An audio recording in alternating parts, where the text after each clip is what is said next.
Hello Virgo.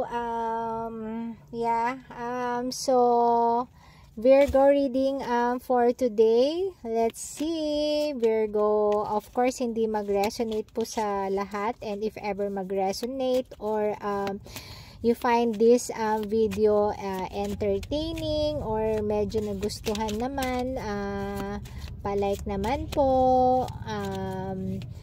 And if ever hindi naman mag-resonate, wait po tayo ng mga ibang reading, Virgo. O yan, the distraction of shiny things. Okay, syempre talagang nakaka-distract naman ang shiny things. Manifesting and doing. Okay, so ano yung mini-manifest mo, Virgo? Let's see sa iyong current situation, Virgo. Current situation ni Virgo. Current situation ni Virgo. May nag-flip na. Nahanap ko. Ayan. May nag-flip na eh. Nine of Swords. Sino ba yung iniisip mo? Virgo. Ayan. Someone special. Medyo nag-cause sa'yo ng masyadong pag-iisip. Pero siya parang normal lang sa kanya, no? Ikaw yung tipo na nag-isip,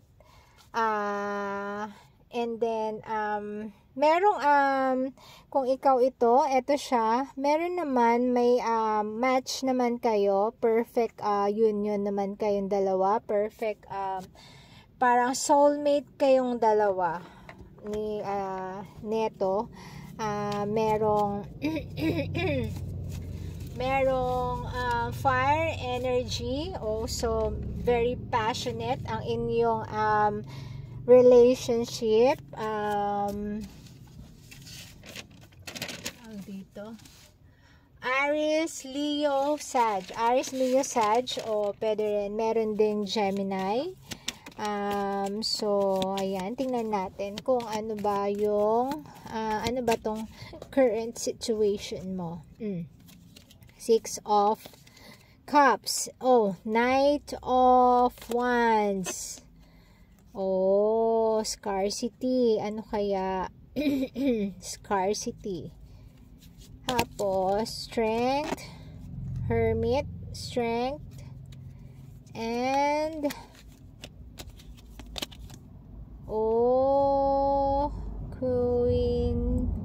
Queen of Swords.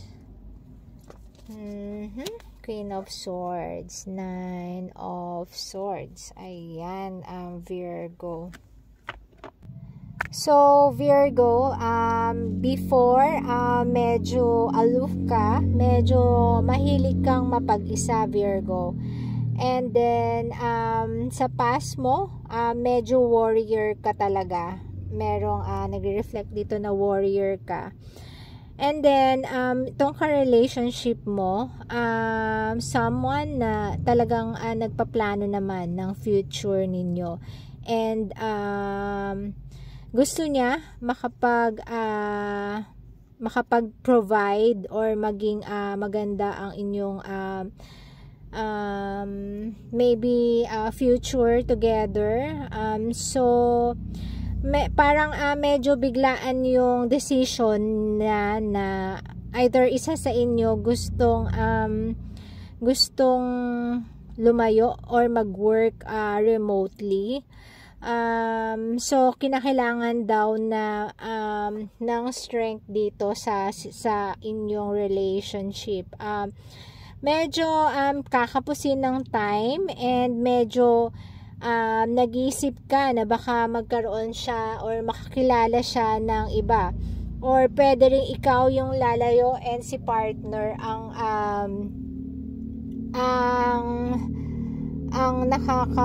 nag-iisip na baka magkaroon ka ng iba. Pwede rin naman yun. So ito, the distraction of shiny things. So ito, hindi lang naman yung mga shiny things like material, pwede rin siguro yung yung pwede rin yung kahit na anong distraction na pwedeng mangyari while magkalayo kayo. And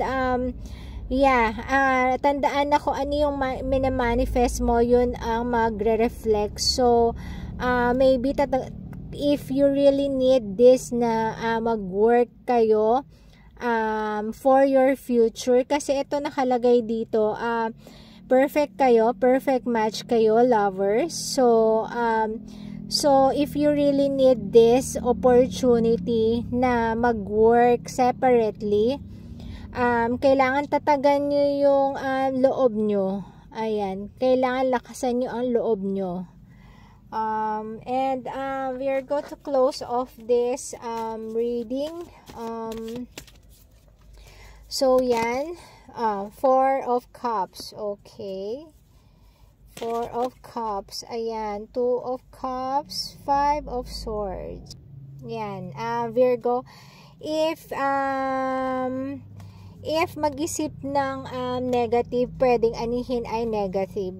Kasi ito manifesting and doing. So, kung ano yung minamanifest mo, kung ano yung nasa isip mo, the more na iyon ang mangyayari. So, better na halimbawa, 4 of Cups, pagka halimbawang nasa malayo siya and medyo yung isip mo, maraming pumapasok sa isip mo, and maybe tandaan mo na ito kayo, 2 of Cups, na perfect kayo,